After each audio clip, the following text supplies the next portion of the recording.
Assalamualaikum warahmatullahi wabarakatuh.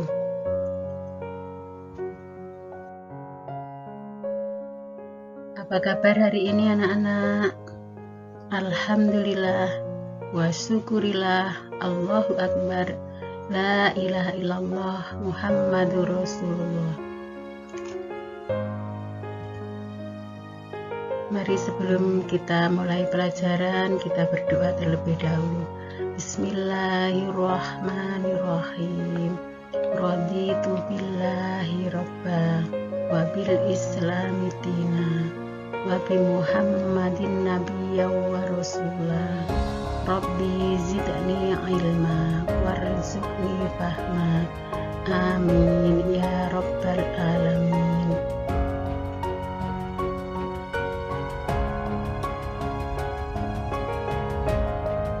Kalian tahu anak-anak, apa yang akan kita bahas pada hari ini? KI1 menerima, menjalankan, dan menghargai ajaran agama yang dianutnya.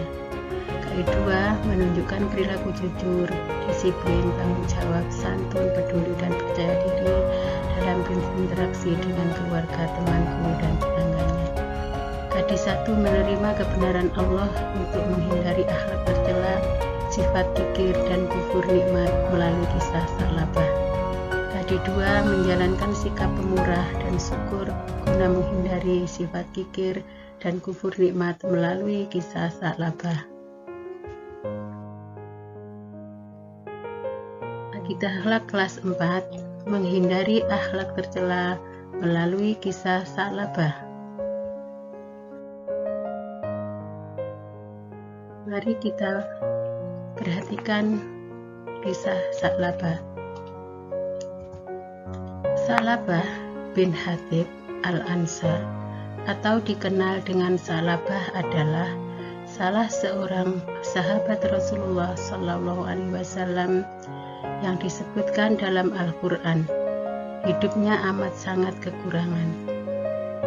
Dikisahkan Sa'labah termasuk orang-orang pertama yang menyatakan diri masuk Islam.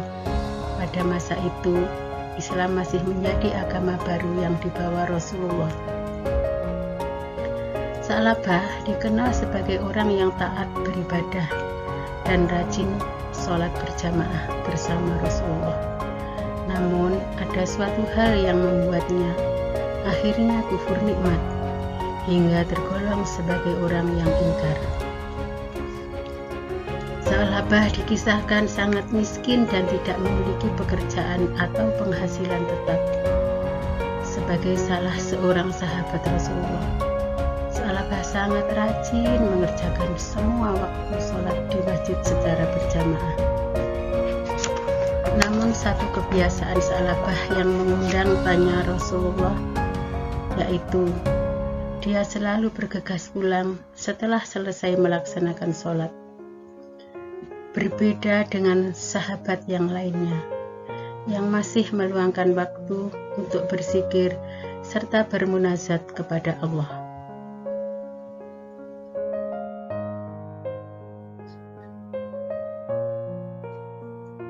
Pada suatu kesempatan ketika Sa'labah bergegas hendak meninggalkan masjid, Rasulullah pun memanggilnya.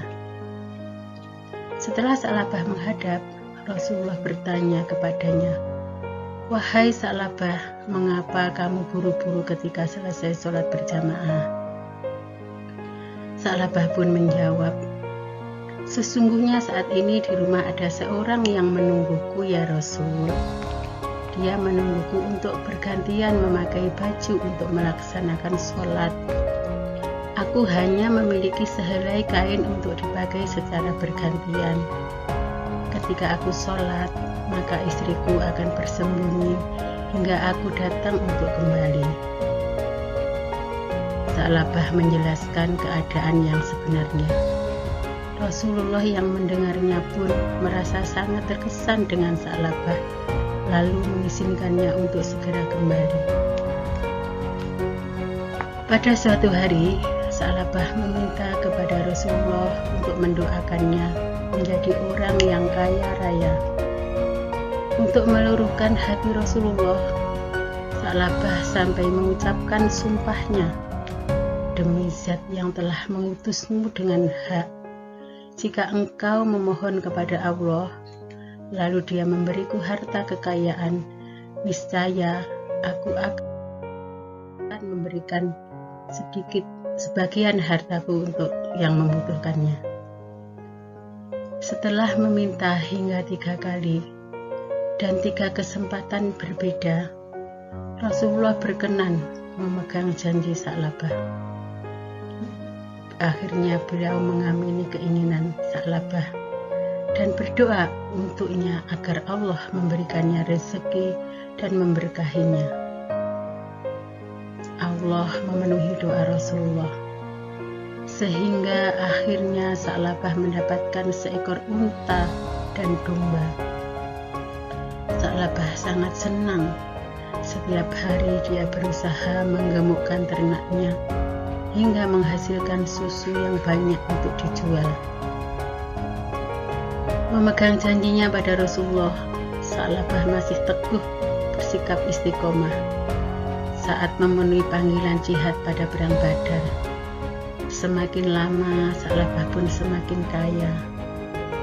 Namun semakin bertambah kekayaannya, semakin berkurang keimanan Sa'labah. Dia menjadi jarang ikut sholat berjamaah di masjid, bahkan ia meninggalkan sholat Jumat.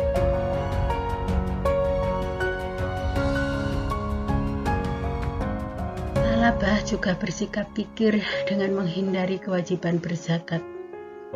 Kabar ini pun akhirnya sampai ke telinga Rasulullah.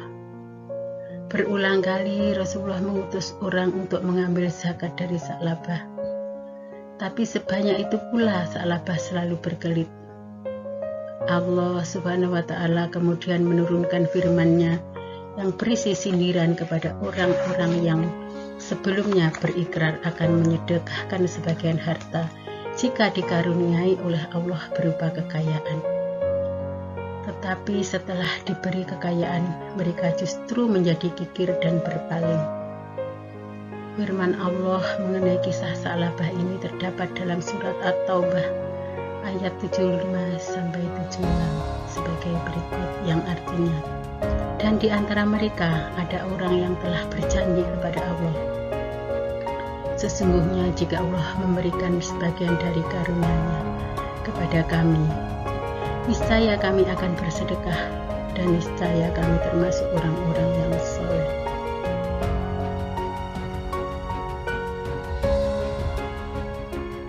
Ketika Allah memberikan kepada mereka sebagian dari karunia-Nya, mereka menjadi kikir dan berpaling dan selalu menentang kebenaran. Namun ternyata mereka mengingkari janji.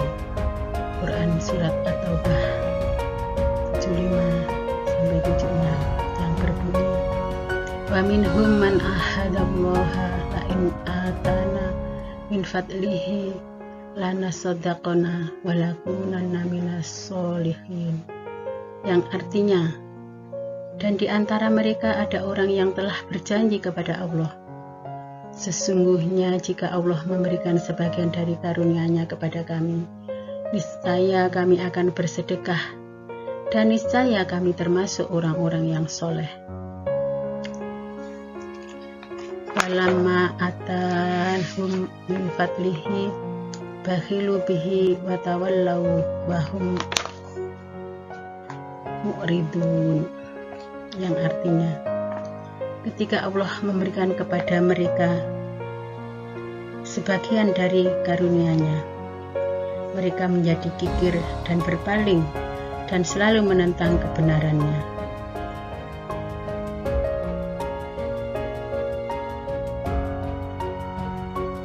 Ketika ayat itu disampaikan Rasulullah kepada para sahabatnya, ada salah seorang kerabat Sa'labah yang ikut mendengar dan kemudian menyampaikan hal itu kepada Sa'labah. Akhirnya Sa'labah menjadi kalang kabut. Dia pun pergi menemui Rasulullah dan memohon agar beliau mau menerima zakat darinya. Namun Rasulullah tak mau menerimanya dan bersabda, Sesungguhnya Allah melarangku untuk menerima zakatmu. Kemudian Sa'labah yang sangat menyesal melaburi kepalanya dengan tanah. Lalu Rasulullah berkata kepadanya, "Inilah amalanmu. Aku telah memerintahkan sesuatu kepadamu, tetapi engkau tidak mau mematuhiku." Hingga akhirnya Rasulullah dan para khalifah tidak menerima sedikit pun zakatnya. Akibat sikap Sa'labah yang kikir, ingkar pada janjinya, secara perlahan kekayaannya menghilang, hingga akhirnya dia bangkrut. Demikian tadi kisah Sa'labah yang kikir dan diberikan nikmat tapi tidak menjalankan perintah Allah. Kisah ini dapat menjadi pelajaran berharga bagi umat muslim agar menghindari sifat kikir. Nah anak-anak, kalian kan sudah mendengarkan kisah tentang Sa'labah. Nah sekarang saya tanya, apa artinya kikir? Kikir artinya tidak mau berbagi kepada orang lain yang membutuhkan. Dan kufur nikmat artinya mengingkari bahwa nikmat yang ia peroleh benar-benar berasal dari Allah Subhanahu wa Ta'ala. Adapun beberapa akibat sifat kikir dan kufur nikmat, yang nomor 1, dimurkai Allah Subhanahu wa Ta'ala. Yang kedua, hidupnya akan sengsara pada akhirnya. Dan yang ketiga, dibenci orang lain. 4, dimasukkan ke dalam neraka.